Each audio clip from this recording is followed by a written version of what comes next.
Hello, litigators. Court is now in session.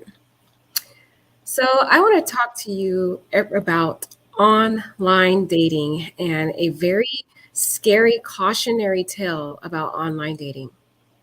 We've heard a lot about online dating. In particular, there's been a lot of news reports about people meeting people online and being set up and being taken out. But this one is quite disturbing. And not only that, but this tragedy happened just last month, which makes it even more relevant to our day and time. A lot of people are hungry for love. Everybody wants to find someone that they can cuddle with, especially during this season. And one of the places people turn to for convenient love is online.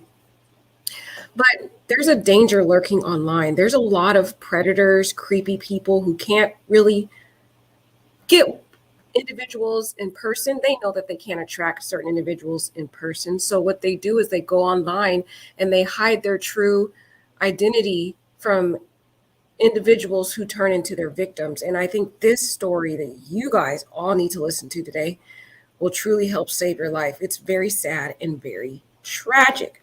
So let's get into the story. So we are going to be talking about this beautiful young lady here on the screen.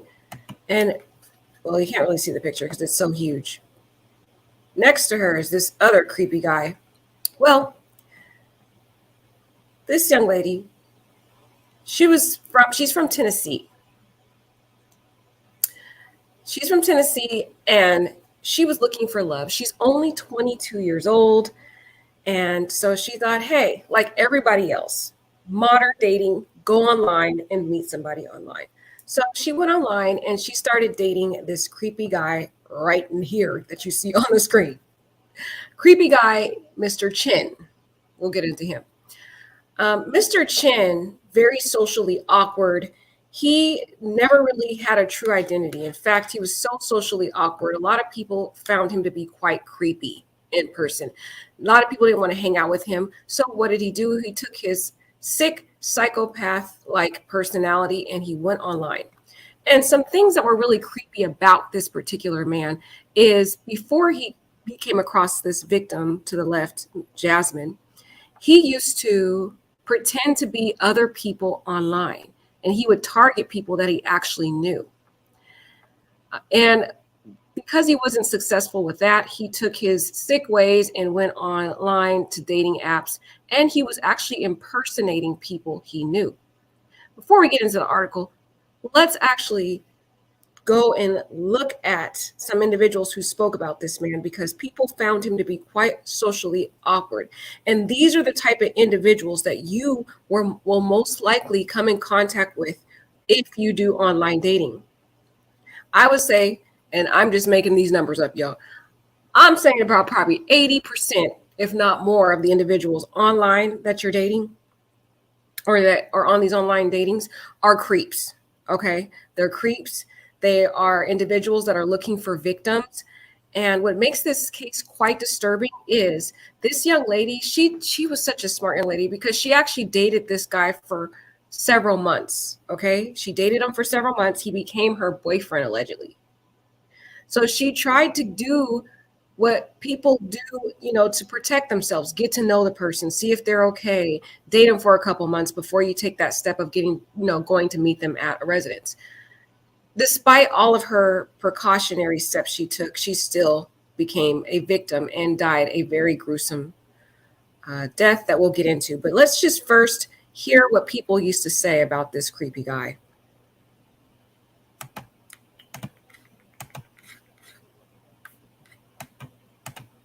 Just a second, guys.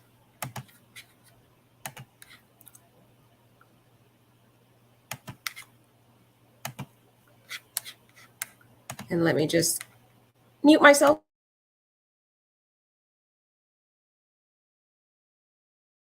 We're hearing from former classmates of the man accused of killing Jasmine Pace. Jason Chen is a student at UTC and a graduate of Nolensville High School in Williamson County near Nashville. Liam Collins is live now with the latest. Liam, what do you have for us? Yeah, David, Cindy, Jason Chen's now former classmates are using words like unsettling and upsetting to describe his alleged involvement in Jasmine Pate's death. Today, they told me that when they went to school with him, he had a reputation for inappropriate behavior online. And it just made me sick to my stomach. Addie Raymer says it took her a while to wrap her head around accusations against Jason Chen, the man accused of killing Jasmine Pace. She went to middle school with him before he went on to attend and graduate from Nolensville High School. His personality is just very off, and he's not very good at social cues and things like that. Raymer says Chen built a reputation of inappropriate online behavior. She says he would often create fake profiles of classmates, pretending to be them while chatting with other students. Raymer says it happened to her. It just basically felt like he was trying to delve more into my life. She says these messages are from him pretending to be a friend, not asking anything inappropriate, but asking her if she wanted to hang out after school. He admitted that he was doing this? Mm-hmm. Jason Chen's arrest warrants say neighbors said they heard a woman scream around 2:15 the morning after Jasmine was last seen, but they did not call 911. Jasmine sent her location via text message to her mom around the same time. At 12:54, Chen is seen on surveillance video leaving his apartment on Tremont Street. About an hour later, he's seen on surveillance video buying peroxide and bandages. At 7 that night, he buys more peroxide, rubbing alcohol, and paper towels. He then can be seen leaving the apartment about an hour and a half later, and police say someone wearing the same clothes can be seen driving Jasmine's car to the Signal View Apartments, which is where her car was later found. Police found several bloodstains, glass, and Jasmine's personal belongings.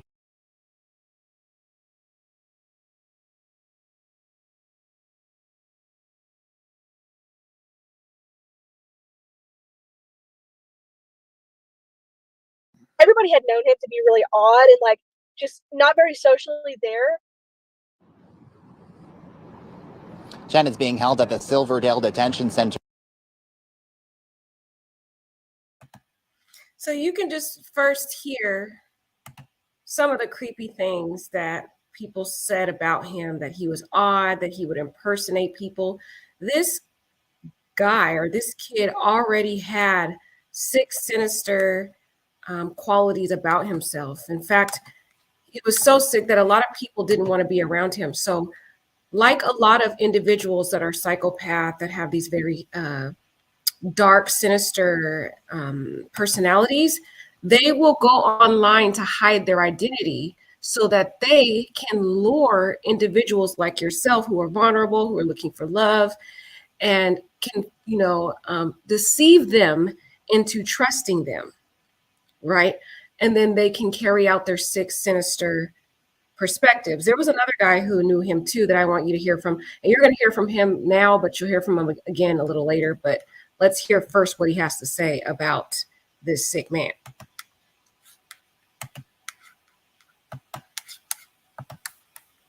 And let me mute myself. Hold on.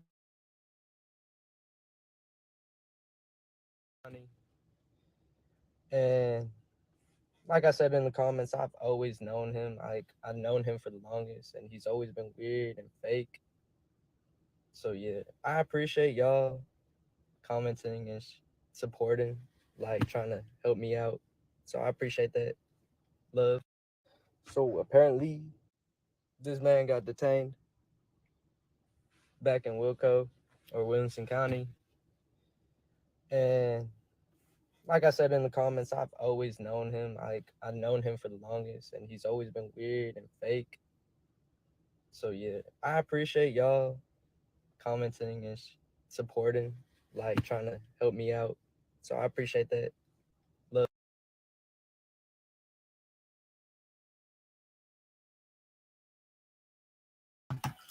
So what's sad about that particular young man is he was actually one of Mr. Chen's victims, meaning he literally took on this guy's identity, used this poor man's photographs on his dating app. So people thought that they were actually dating the young man you saw there. And the creepy part is he knew the guy. He knew him from, in school and other passings, and described him as being weird, fake. This person never loved himself. He always took on the identity of other individuals, and people who knew him thought he was socially awkward. So he was rejected by society, rejected by friends, rejected by people around him. And because of this, he went online and disguised himself so that individuals who didn't know him would be more susceptible to falling prey to him. And this is very common in what you will see a lot of if you go online and you're online dating. A lot of individuals on there are prey. They are looking for prey, sorry. They're looking for people that they can victimize. It's a very dangerous world when you go online because these individuals, you can fall victim to narcissists, you can fall victim to sociopaths and psychopaths that are online. So let's get into the story, and we will learn a little bit about Jasmine Pace a little later down the line. Actually, let's first, I'm going to describe to you some of the words she used to describe herself before we get into the story. Jasmine, on her post on Facebook, December 2nd, 2018, she described herself as someone who is genuine, smart, beautiful, incredibly kind. She lives to share laughter, fun. She loves to dance. She loves to help people without them knowing. It was her. She makes her smile inside. She is misunderstood by some close to her, but loves them anyway. Jasmine is quite simple and incredible person. And that is some of the descriptions that a lot of her friends described her as. And we'll actually hear from some of them a little later on down the line. But at least it's important to know these people's backgrounds before we get into this tragedy. And she lives in Tennessee. So missing Tennessee woman, she's 22 years old. She was found deceased by the side of the road. And she was literally packaged in a suitcase, you guys. She was wrapped in a fetal position inside a suitcase where she was found. After her boyfriend that she met online was charged with unaliving her when cops found bloodstains in his apartment. And they pretty much found these bloodstains throughout his apartment, from in his bathroom and in different various areas. One of the things, too, you need to know about Jasmine is she was very vulnerable at this time because she had lost a family member. So she was in grieving. She was in deep grieving. And so she went to see this guy who was supposed to be her boyfriend, who she knew for several months. She went to see him kind of as a source of confiding in him. And so, again, they look for people who are wounded emotionally, who are vulnerable. And that's one key thing you need to know about her background, is that she was in a very vulnerable emotional state. Body of Jasmine, past 22, was found one day after bloody evidence was found in the home of University of Tennessee Chattanooga, these names, y'all, student Jason Chin. During a search of Chin's apartment by police, bloodstains were found in the living room. So bloodstains were found in the living room, bathroom, and bedroom, together with broken glass. Not only did they find that, but they found Jasmine's credit card and her ID, which evidenced that she was there. And one thing that was very smart about Jasmine is when she did arrive to his house, I think she felt terrified. She started to feel something was wrong, and she sent her mother a ping of her location. The sad tragedy is that her mother didn't see that ping until several days later. So she might have been trying to reach out to her mother for help, and her mother didn't see it until several days later, which is quite sad. Jasmine's mother, Catrice Pace, tracked down her daughter's Chevrolet car and also Chin's home after her daughters shared her location on her phone. Jasmine disappeared on November 22nd. That was just last month. That's what makes it so eerie, because it's so relevant, right? With Chin apprehended on November 27th, so they got him pretty fast.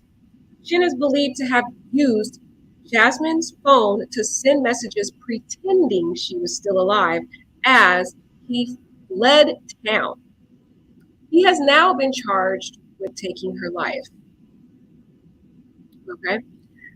The body of Jasmine, who has been reported missing, has been found by the side of a Tennessee road just hours after her colleague, student boyfriend, was charged with taking her life. Jasmine, who is 22 years old, she was found along Suck Creek Road a day after a bloody evidence was found in Jason's home. And he pretty much abandoned his home and went into hiding at a relative's house. And so when they got to his house was literally empty, but they found the blood evidence throughout the house and her credit card and her ID, that evidence that she was in there, as well as broken glass. During a search of his apartment, by cops. Bloodstains were found in the living room, bathroom, and bedroom, together with broken glass. Police also revealed how Chen had seemingly bought cleaning supplies, basically, to try to clean up the evidence that has been used in an attempt to basically get away with this. And he has now since been charged with taking her life. And here she is. She was such a precious girl. And wait till you see the hearing. We're going to look at a little bit of the hearing. And you can see how distraught her mother is. During the bond hearing, her mother literally stared and peered at this man with such force and such anger. And she was literally shaking. You could see her hands shaking as she stared him down. She would not take her eyes off of him because you could see the anger in her eyes and the hurt and the pain she felt of losing her daughter, her 22-year-old daughter. And here's the monster here. Oh my God. This man is so sick and sinister. He has no remorse and he literally doesn't care about what he did. Jasmine's mother, Catrice Pace, told police how she tracked her daughter's Chevrolet by using an app and called 911. 3 days earlier, her daughter had shared her location with using a pin drop sent via a text message. And what's most disturbing about this, guys, is that he started impersonating her. This man has a habit of impersonating pretty much. This is what he does. This is his MO. He impersonates different people. He impersonated different people to try to get to know people he knew at school. He impersonated people on dating apps. Now he impersonated Jasmine to try to fool her family into thinking it was her. And this was around the time before Thanksgiving. So he basically was messaging her parents, telling her mom that she was going to go visit another friend in another state. And when her mother called that friend, the friend was like, no, she's not coming to meet me. Like, what's going on? And then he started posting very suggestive photos of her on Facebook. And her mother then knew it wasn't her because she was like, my daughter would never post pictures like this that show her body in that way, and vulnerable parts of her body. It was a private photo, basically. And it was an older photo of her. So her mother started to see something's not right. Somebody's impersonating my daughter. Something's going on. And she missed Thanksgiving. Like, why would she miss a very monumental holiday?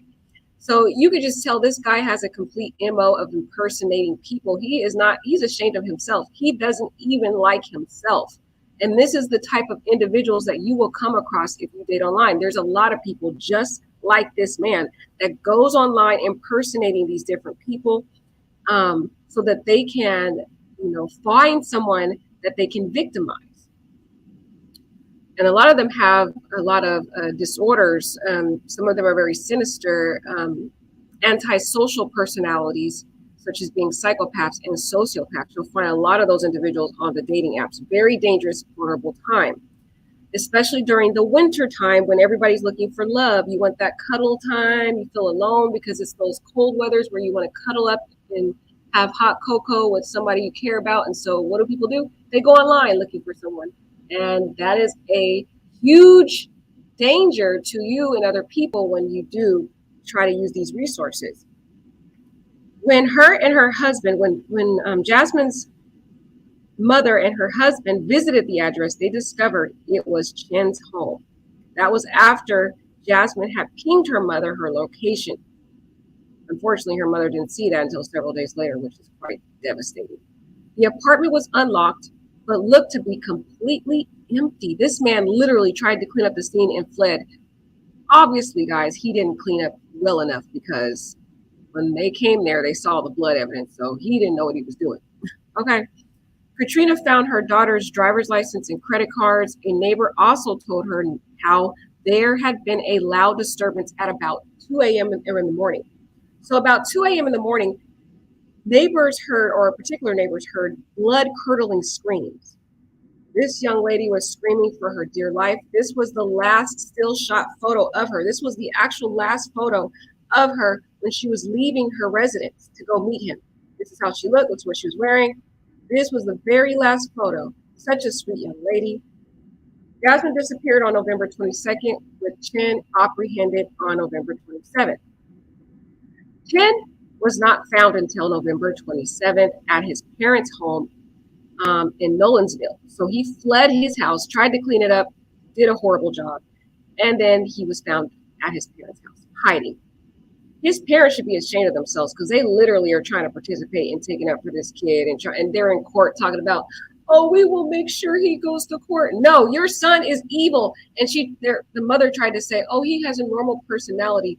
No, clearly by individuals who know him, they all say he was creepy and fake and literally impersonated different people online. That was his MO.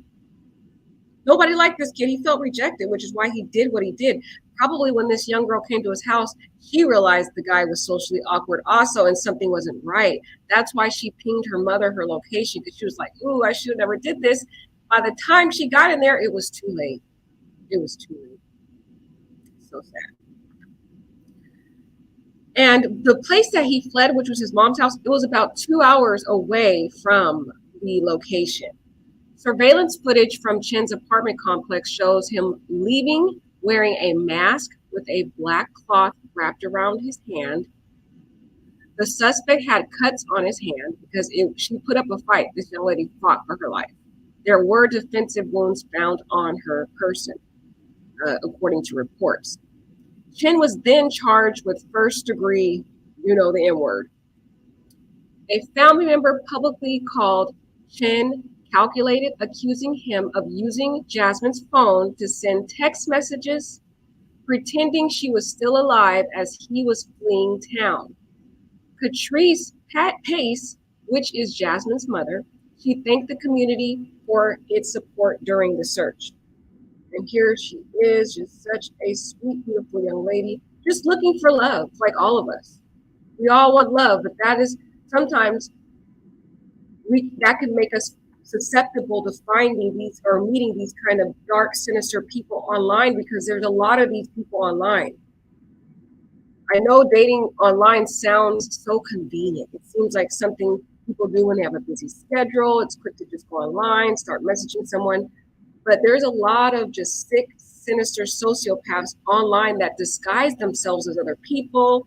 They will be very charming and very cunning because they know the people who truly know them already identified them as a creep, all right? And they won't have anything to do with them.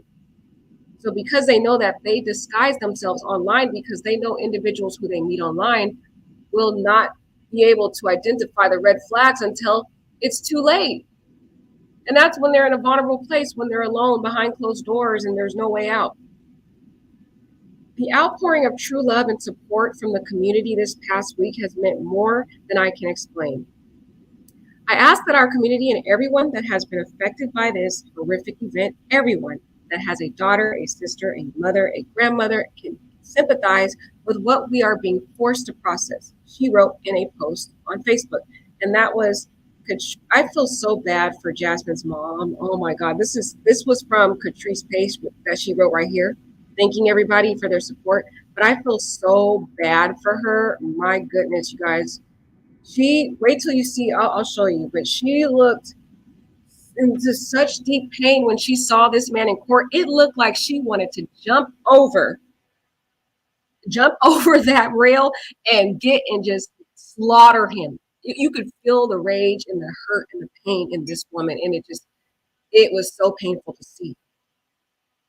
Our hearts are with Jasmine's family tonight as they deal with this unimaginably difficult news. So the state of Tennessee is focused on prosecuting Jason Chen to the fullest extent of the law. I really think this man should get the death penalty. I'm just saying. The way that he stabbed this young lady 60 times. Yes, you heard that correctly. He stabbed her 60 times. He wrapped her body like he was packaging a package for Amazon, literally. Wrapped her up, put her in a suitcase, and threw her on the side of the road like she was just trash. That's what he did to her. Just horrific. This is the type of people, you guys, in our community online that are lurking around, seeking who they may devour. That is a scripture. The thief comes like an enemy in the night, seeking who he may devour. Okay? That is the people that are online, pretending to be charming and to be other people, impersonating other individuals. and they're really not who they say that they are. For example, this young man, when he went online on these dating apps, he literally was pretending to be someone else. He put photos up of the young man that I showed you before. He put photos up. And I'm going to show you the video of him explaining it. He put photos up of this young man that we just saw, Taylor, on the dating app, pretending to be this man. And this was something he commonly did. So let's hear from the victim himself. We heard from him a little earlier, but we're going to hear from him again, explaining what happened to him. Yeah. So here's one of the photos on Jason's Visco. It was posted on January 24th, 2022. Then here's mine on my Visco, posted on January 3rd, 2022. And then here's another photo on Jason's Visco, posted on November 10th, 2022. And then here's mine on my Visco, posted on September 13th, 2022. Another one on Jason's, December 23rd, 2021. And then here's mine on my Visco, March 25th, 2019. Now, a couple months earlier, actually, he made a Tinder account with some of my photos in it. He took this one from Instagram. You see? So here's some proof. This is my motorcycle in my car license. It says Taylor Hahn right there. So I kind of got framed. I thought we didn't look alike. But I guess if I cover up half my face, I guess the eyes. But I feel like my eyes are more Asian. And I did not know he was using my photos, nor would I allow that shit, because that's just weird. But I just felt like I needed justice. No hate to whoever posted TikTok. Hopefully y'all find Jasmine, but yeah. And if y'all don't believe me, y'all can look this up. Like, I ain't lying. I don't care enough to lie, basically. So yeah. This is Jason Chen. He is 22 and lives in Chattanooga, Tennessee as well. So basically, everybody been hitting me up saying somebody using my photos, and I would like to address that. Yeah, the first photo she just showed was Jason Chen, but the next two photos throughout the video are actually photos of me, and I'll prove that later on. But yeah, so here's one of the photos on Jason's Visco. It was posted on January 24th, 2022. Then here's mine on my Visco, posted on January 3rd, 2022. And then here's another photo on Jason's Visco, posted on November 10th, 2022. And then here's mine on my Visco, posted on September 13th, 2022.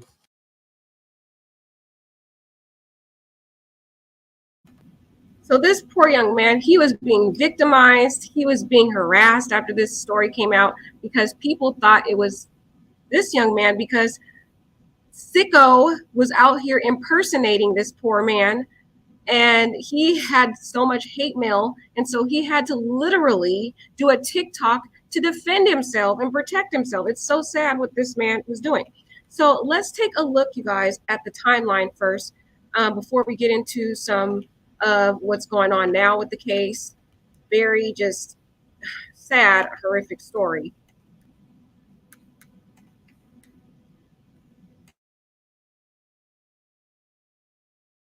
The man accused in the disappearance and death of Jasmine Pace will appear in court tomorrow. Jason Chen is charged with criminal homicide. Pace's body was found near Suck Creek Road this past Thursday after having been missing for 9 days. Liam Collins followed Jasmine's story all last week. And he joins us now with details on what we can expect next.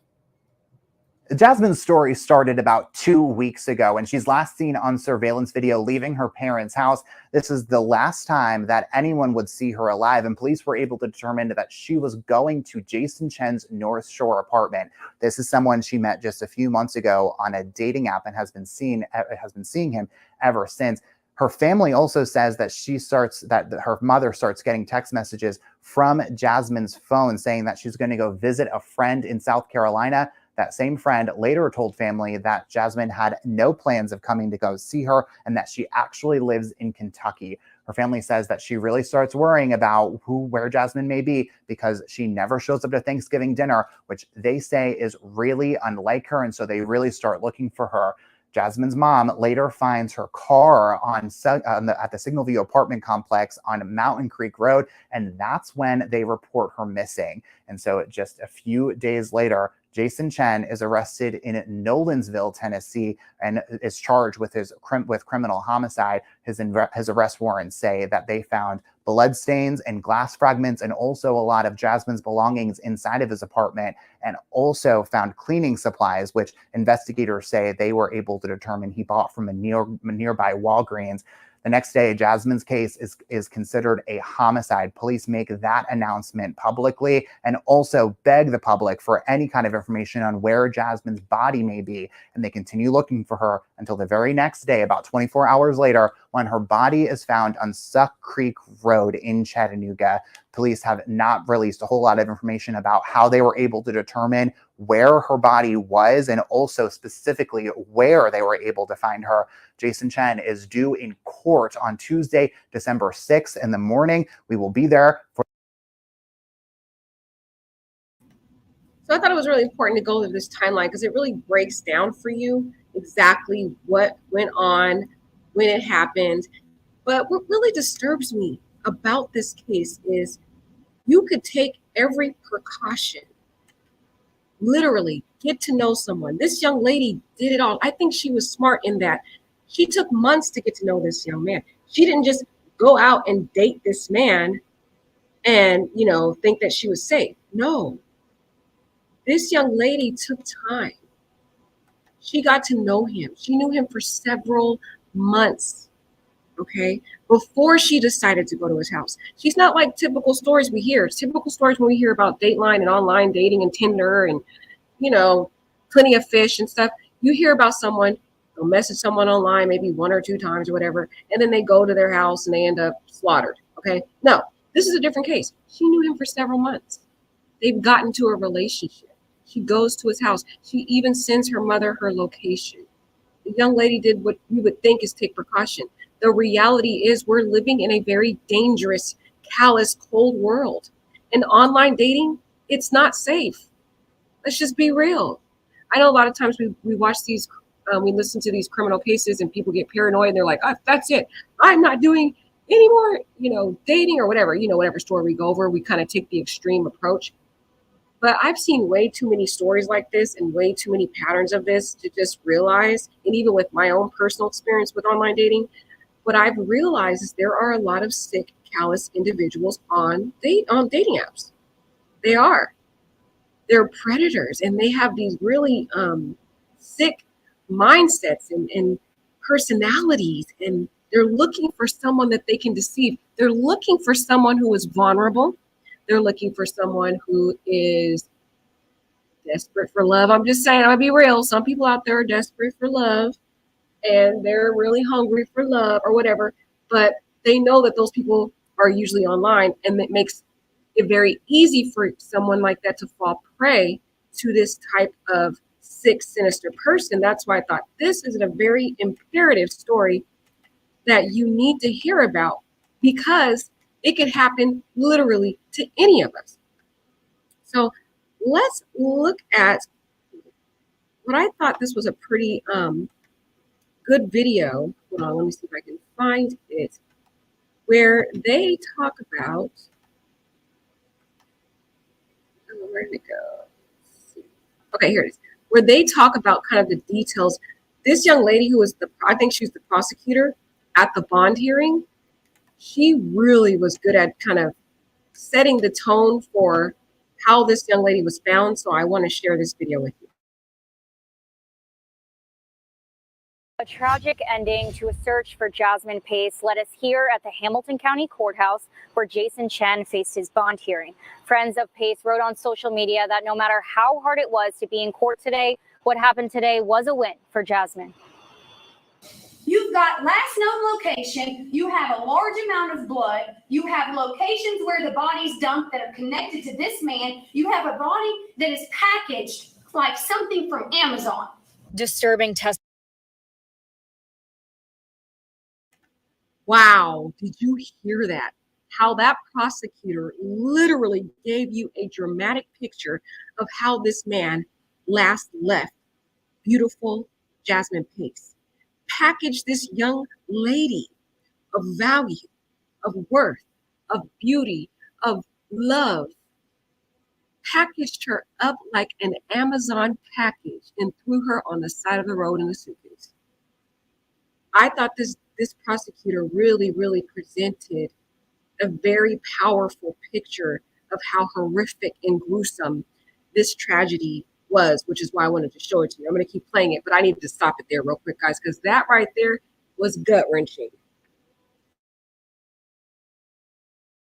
Testimony left friends and family of 22-year-old Jasmine Pace with tears in their eyes as Jason Chen, the accused murderer of Jasmine Pace, faced his bond hearing. Did you identify a suspect in the disappearance of Jasmine Pace? I did. Who was that? Jason Chen. Zach Crawford is a lead detective investigating Pace's murder. He says Jasmine's last known location led investigators to Chen's North Shore apartment. Crawford says blood transfers and DNA evidence pinned Pace as Chen's victim. We could tell due to the condition of the blood at the time that it was apparent that some sort of cleanup had happened at that location. Was it the police department's opinion that this crime that had been committed was survivable? No.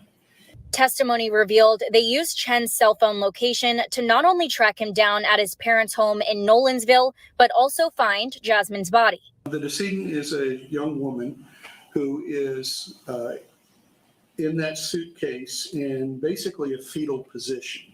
There were two sets of shackle or handcuff devices. Both of them went from her ankles to her right wrist and upper arm.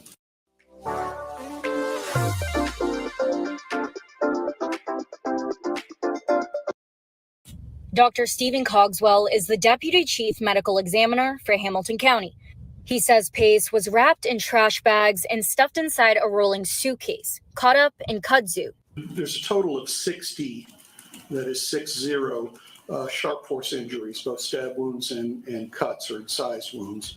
Some of those wounds, Cogswell testified, showed Jasmine fought back. Are wounds that are inflicted on the hands or arms when someone is trying to ward off a knife or a blow from something. Dozens of Pace's family and friends shocked when the judge announced he was granting Chen bond at $5 million. I will set his bond at $5 million. In addition to that, if he does make bond, he'll be on house arrest with geographical restrictions, and he will have to forfeit his passport. The next time Chen will be in court is on February 16th for his preliminary hearing. Reporting in Chattanooga, I'm Jordan Karnbach, News Channel 9. All right, Jordan, thank you. In addition to the new details we learned during testimony from investigators, we also learned more about Chen. Latricia Thomas has more on testimony from Chen's mother. Latricia. Kim, the court hearing today gave us a deeper look into suspect Jason Chen and who he is, his connection to this community. His defense asked Jason Chen's mother through a translator if he has any mental health conditions. He doesn't have mental problems. He's normal. Now, that's Jason Chen's mother speaking through a translator. She testified that Jason was set to graduate next May from UTC with a degree in computers. He worked part-time jobs, one at a clothing store. The DA's office tried to establish that Chen was a flight risk since he has family in China and his parents live in Nashville. Guys, I didn't know what to think of the mom. I don't know what to think. I mean, because some of these socially awkward individuals with the antisocial personalities, they do appear socially awkward, but maybe the parents don't really pay too much attention to it. They probably don't want to really realize it or face the fact that there may be something wrong with their children. Who knows? And then another concern with this young man is he was given $5 million bond, and he's possibly a flight risk and can flee. So, and you could just look at his demeanor. He has no care in the world. He doesn't care about what he did. Just sick and absolutely demonic and sinister. It's like nothing really matters to this person. It's like he is a hollow person without a soul. And these are the type of individuals that are literally lurking in our community and lurking online. And you need to be very careful about that. Now, I want to show you this video. I have to show you because this is a video of the mother of Jasmine Pace in court, and it literally took me out, man. It took me out to see this mother and how she really wanted to just jump over that rail and get to him. It was like the love of a mother, like a mama bear who's trying to protect her little girl, and she can no longer do that. And it just really ripped my soul apart. And I thought, I really want you guys to see this, to see the gravity of pain that is involved with these tragedies. The light is extinguished, and how do you keep the world a lit place? How do you keep it bright and beautiful? Family and friends of Jasmine Pace search for justice after police charged Jason Chen with killing. After a vigil last night, Chen appeared in court today in front of some of those close to Jasmine. You can see her mother staring at the accused killer. And her mother trembled as the man sat on the other side of the courtroom. News Channel 9's Jordan Karnback has some of the highlights about what happened there today. It's been less than a week since police discovered 22-year-old Jasmine Pace's body. Now, the man that police say she had been seeing for several months faced a judge for the first time. Silence filled the courtroom when Jason Chen walked in. As family and friends of Jasmine Pace, the 22-year-old he is accused of murdering, watched from the gallery. Jasmine's mother, Katrina, stood and stared Chen down. You can see her hands are shaking. State's here on the case of State versus Jason Chen. Jasmine's cousin wrote to us saying the Pace family has, quote, had enough and will not settle till we simply get justice once and for all.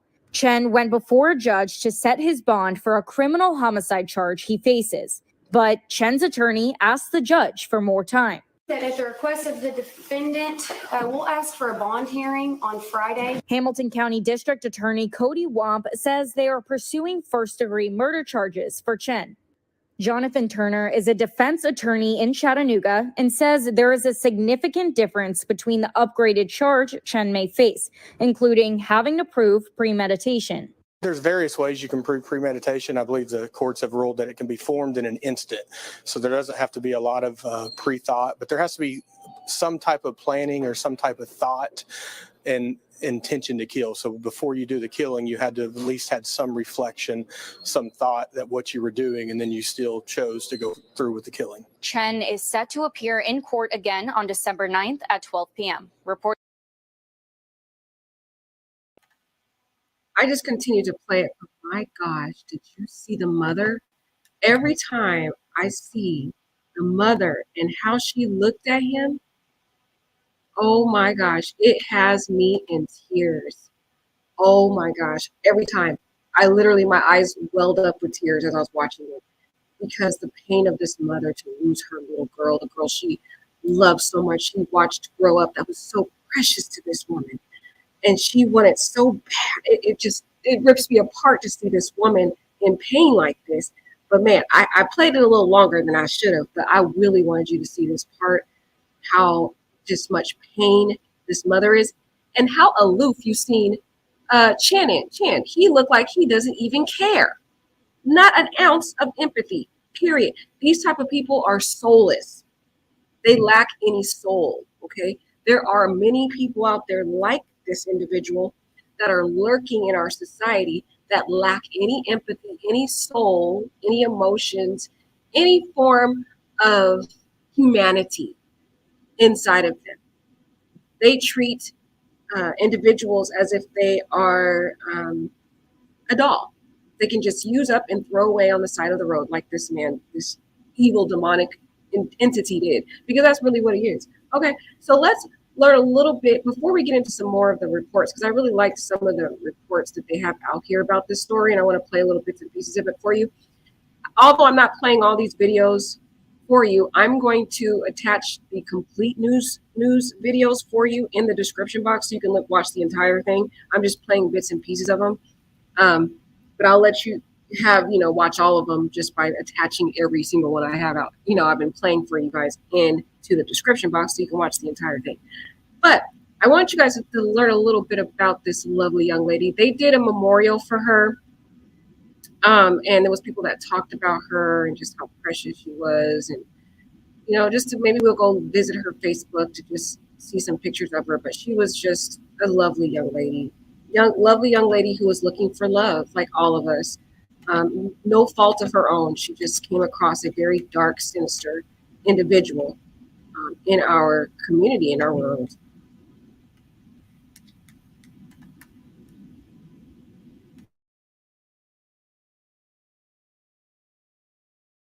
Tonight, our community remembers family and friends gathered in the light vigil. Local 3's Jemiah Beatty was there and shares more about Jasmine Pace. Joanne? Tonight, I heard from classmates, friends, and family who say no matter who you were, Jasmine was someone who would give the shirt off her back to help someone. They say her infectious smile and spirit will never be forgotten.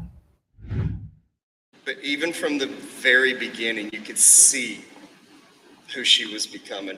All of us are family because we love her and we want to honor her. Heartfelt words from those who knew Jasmine Pace the most. Friends and family gathered in Coolidge Park to share moments that made her life memorable. And probably every day of her life, she was hugging on somebody and hugging on some family. Tragedy ended her life too soon, but loved ones felt it was important to give the world a glimpse of the life she lived. There was a moment when you're with her, you realized how clever, how smart, how brilliant she was. Her father, Travis Pace, says she lived life with a passion, never afraid to go after the things she wanted. Honor her and celebrate tonight to hear laughter. Just knowing how many lives that she touched and them spreading the word on my sister, I think it also touched other people's hearts that have probably gone through a situation like this. Friends say she was the person you called no matter what time of day it was. They say she was always there. I've known her my entire life, and I've never seen her burn a bridge or have ends with someone badly. Pace had many talents. She could sing and dance. They say her personality was so magnetic. People couldn't help but gravitate towards her. She just always made it a point to know, for you to know that she was thinking of you and that she loved you. She was fierce over her family. She was fierce over her friends. Everyone that loves her very, very much. Her family and friends say she had a heart of gold, and they will forever hold close memories of her. Even if she's gone, her light continues through us to finish her job, to keep making it a bright place.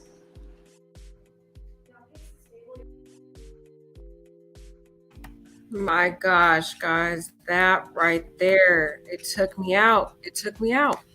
Her mom posted this beautiful picture of, or beautiful video of her singing to a little baby, and it just shows how precious, how nurturing, that's the right word, nurturing this young lady was to people in her life who she cherished. So I want you to hear how sweet and precious she was.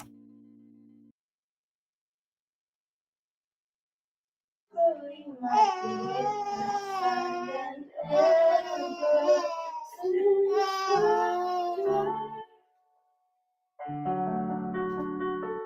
am a lost soul from Neverland, Neverland. Peacefully my feet find and ever.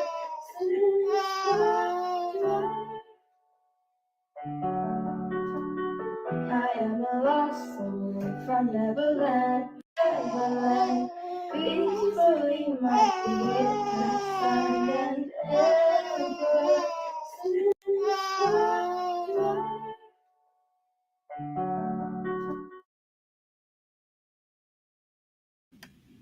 So I think she would have been an amazing mother. You can just see how nurturing she is with the sweet little baby. It says, sometimes you watch your kids, even the grown ones, do something so little but so sweet. It melts your heart. And you just, man, when I saw this too, it took me out. I literally cried, man. I cried. I did, because this young lady, all of the wonderful things that she could have been, she would have been a wonderful mother. This man took away her opportunity to be a beautiful mother. Look how nurturing she is with this sweet, precious baby. I think it's her niece, I believe. But very nurturing, very caring, very good-natured young lady who was truly prematurely taken from this world because of sick, callous individuals that are lurking online, seeking whom they may devour and take away. So I thought this other video of the prosecutor, she's talking about, all the details in the case, and I thought she did a really good job of what's going on. So I'm going to play this also for you, just so you can hear some details from her. I think she really did speak very well in describing the magnitude of the case.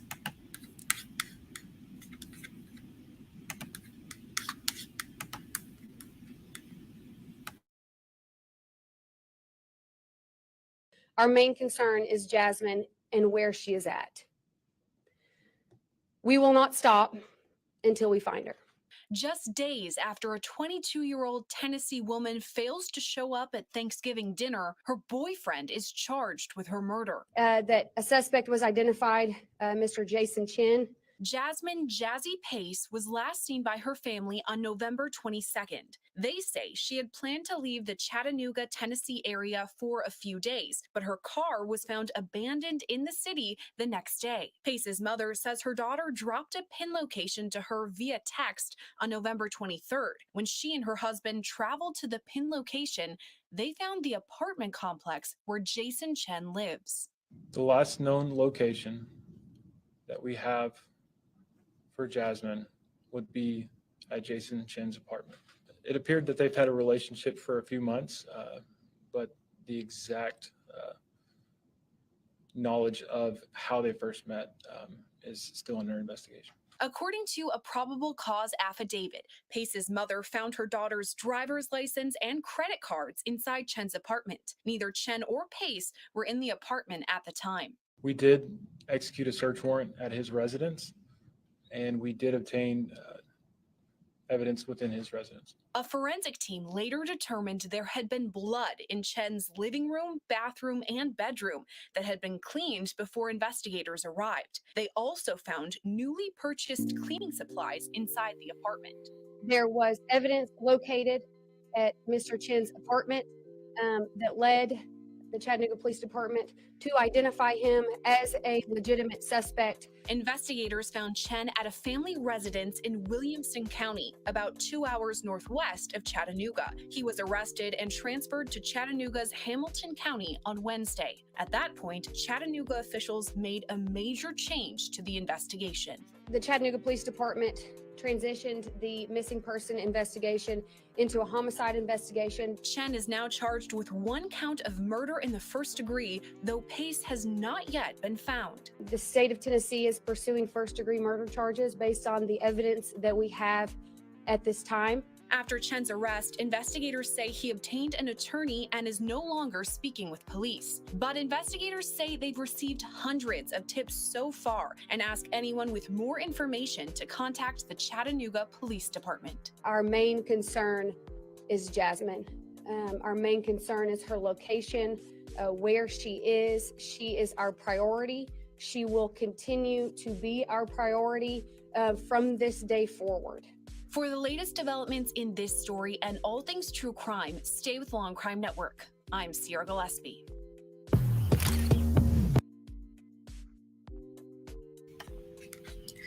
So yeah, I think that was a pretty good summary of what was going on in the case. So I thought I'd play that for you just to summarize the case. But lastly, I think it's beautiful just to spend time going over some pictures on her Facebook to just learn about who she was. To memorialize her life. So sad that she was taken away so prematurely. So here's a photo of her on her Facebook. You can see that she really has a great way with children. She loves kids. She loves nurturing children. That's what makes this story so sad, because she was prematurely taken from this world and not allowed to live out her full potential of being a wonderful mother, a wonderful caregiver, just a wonderful individual, period.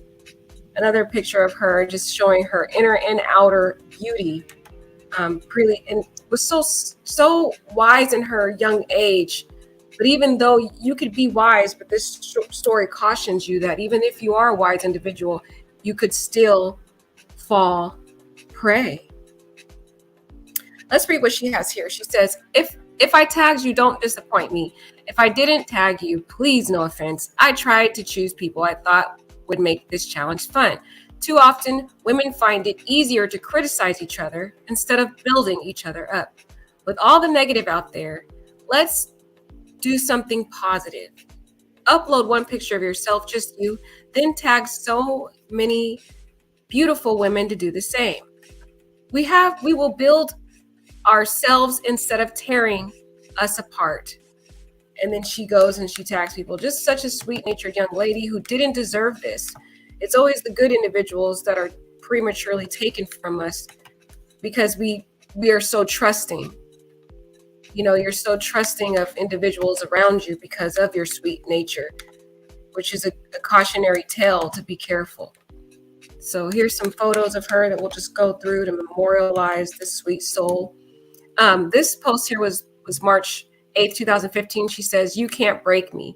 And someone writes in the comments, "You are like amazing, like mouthwatering. You are so perfect and adorable." Oh, she really deserved the world, you guys. I'm so heartbroken about this one. "Cute and beautiful," someone says. And she says, "Thank you." And then she says, "This is an old pic, but I love this pic. Feeling happy." And then someone says, "Beautiful baby girl." And someone says, "Beautiful, thank you." She says, "Thank you." And they're like, "You're welcome." She just seems like such a sweet-natured girl. She said, "Just because this is a good pic of me with friends, all of us having a good time. All accepting." She was very accepting of others. "I love how pretty my teeth are in this picture. Day before yesterday." Some pictures I didn't post. Just the other selfie pictures of sweet Jasmine Pace. May she rest in peace. She was only 22 years old, you guys. Barely got a chance to live her life. She loved kids a lot.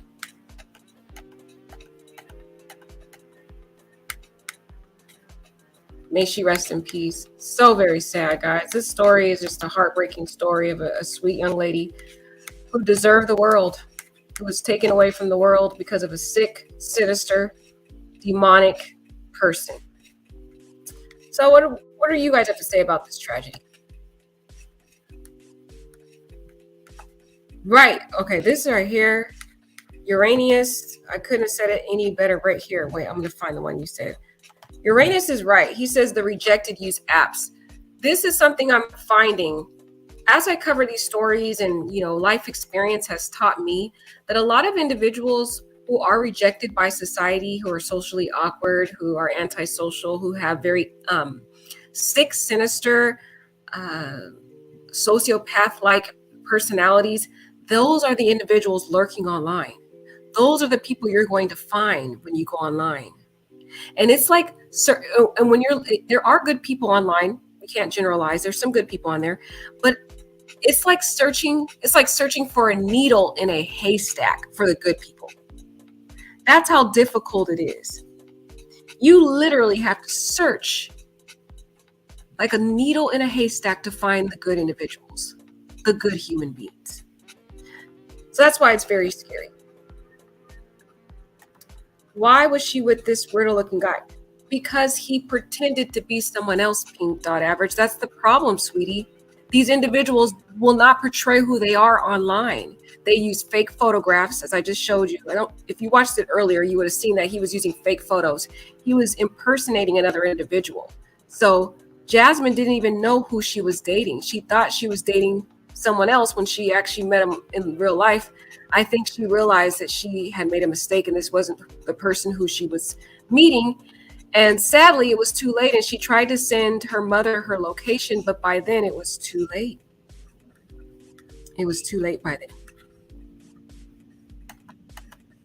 Hi, Chi Chi. How are you, sweetie? I hope you're doing well. She said, I hope your day went well. Yeah, my day went well. It was very long, girl. It was very long, 10-hour day. She said, women, please don't be feeling sorry for weirdos. Right. I would say be careful about online dating. How many times did she meet him in person? That's a good question, Rose Little. How are you doing? Good to see you in the chat. They did not disclose that information. I've been looking online and there's no information about that. All we know is that she's known him for several months, but there's no indication as to how many times did she meet him, or did she ever meet this man in person? But the thing is, Rose Little, these type of individuals with the antisocial personalities, it doesn't matter if you've met them previously, because they can put on a good show for you.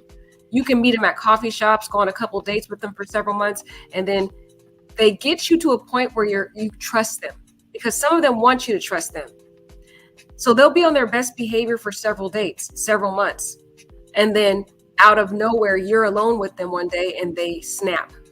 So that question, although it's a good question, you can meet them several times and they will still turn into that monster. There's been stories of that also, where individuals meet people and date them for several months, 6 months, sometimes a year, and the person's sick, sinister ways come out later on. You never know. Some of these people will put on a good little show for you. I'm sure she met that monster in efforts to have a good time, but ended up brutalized terribly. Yeah, she did, because she had lost a loved one and was very vulnerable and thought maybe this person she was in a relationship with, allegedly, would, be there for her. 3 to 4 months isn't that long. Isn't long at all. Yeah, but at least she dated him for a couple months, because the other stories I've heard out here about sick, sinister people, they're only dating for like one time. They'll meet somebody on an app, and then within the next day they're on a date, and then they get taken out of this world, tragically. I mean, at least she took some time to think she was getting to know somebody. Question is, like what you guys were saying, how many times did she meet him? Not that matters, though. Like I said, I've heard stories of where you can meet somebody several times. Women, focus on your careers. Stop trying to date men. God will lead your husband to you. That's true. Uranus is right. A lot of us fall victim to this because sometimes we get lonely, or we really want love, and then that's the way the enemy comes in and can deceive you into falling prey to these sick, sinister, antisocial type personalities that are lurking online. So like Uranus says, just focus on your career, focus on things you love, find your happiness in other things other than dating, and God will bring you your husband or your wife. He will bring the person to you. You don't need to go online, because that's where most of these sick people lurk. And like Uranus said, you can do FaceTime with them. That's not going to change the fact these people are very, very cunning, and they're very smooth, and they're very deceptive, and they will deceive you. Yeah, I love what Speak Vision said. Speak Vision, thank you for sharing. Hi, how are you doing, sweetie? I'm so happy to see you in the chat again. I hope you had a wonderful evening, a wonderful day. But Speak Vision says you have to be so careful. People don't seem to understand that we live in evil times. We do. There are many narcissists in the world. Yes. They are evil pretenders. Don't let people know where you live. This is some of the best advice. I could never, have said it better. That is true. Do not, you guys, whatever you do, good tip. Don't let people know where you live, and don't go to anyone's house. 2 tips. Don't go to anyone's house. But again, I think this young lady, she thought she was doing the right thing. She got to know this man for a while. Her parents seem to have known about the guy. But like I said, these people will pretend.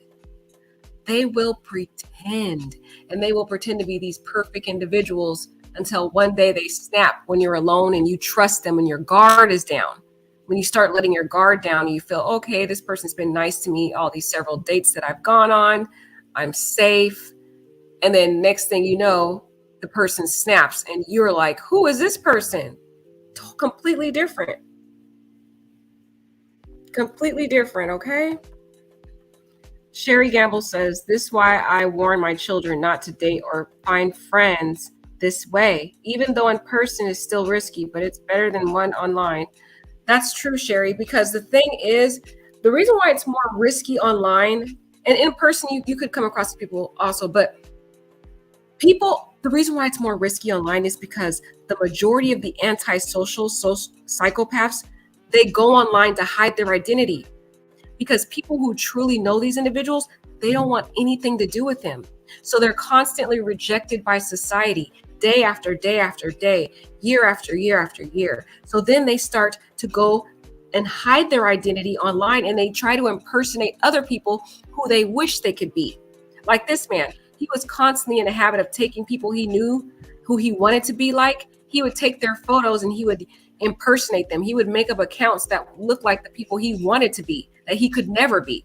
And he would impersonate them and deceive different people in the community. And that's where a lot of the people are on dating online, on these online. Whereas when you meet people in person, these people, they're more confident in their own skin. They know who they are. You would have a better chance at meeting somebody the natural, the more organic way than going online, because you're setting yourself up for a dating pool that has a lot of antisocial personalities in there. Although there are exceptions always to every single rule, meaning there will be some mixture of some good people, but I'm saying because there's an overwhelming amount of antisocial personalities on dating apps, you're setting yourself up for a dangerous situation. You just are. And no matter how many times you meet them or lack thereof, these people will deceive you. They will be very cunning for several dates. You could be dating them for several months and then they snap. I've seen those stories too. So just be very careful. And one way that makes people very vulnerable is, for example, you're just recently divorced and you're looking for love, and so you go online for dating. I've seen stories like that. They just recently divorced and they're looking for a quick date, and they run into one of these sociopaths online and end up tragically taken out of this world, guys. It's yeah. And like Reality Chess says, there's a lot of scammers online. There's individuals that may be from other countries, and they, for example, they want to become American citizens. So they like to go on the dating apps also, so they can meet a date, so they can date an American citizen and try to do this whirlwind fast romance with you to get you to marry them, so that they can get their visa or get their become an American citizen. There's a lot of those scammers online too. You'll find a lot of those on there. I'm telling you, and I'm speaking from experience. I have officially stopped the online dating thing since last year and have never gone back, because I was running into a lot of those type of people too. I was like, no, and more no's. I'm done. If I'm not meeting you organically, I'm done. Yeah, people can lie on FaceTime, like is this Speak Vision? Yes. Oh, Speak Vision says, when you are emotionally bleeding, oh my goodness, I love this woman right here. Girl, Speak Vision, you are the bomb. Can I just tell you, you're the bomb, girl? When you are emotionally bleeding and have past unhealed traumas, they feed off this. She is giving me the chills with this reality. Work on healing past traumas and being whole in order to have better discernment. Stay away from online dating. I'm going to end it on that note. That right there, yes, exactly what she said. Those are powerful words that I want to leave you with. But Speak Vision said, I can't do it. I can't say anything else after that, because that's the truth. A lot of us are emotionally bleeding, and we have these past traumas that have truly plagued us, and it makes us vulnerable to fall prey to these antisocial psychopaths that are online. And I'm telling you, most of those dating apps are flooded with these type of personalities. So thanks, Speak Vision, for that amazing gem of wisdom. I hope you guys have a blessed night. Be safe out there.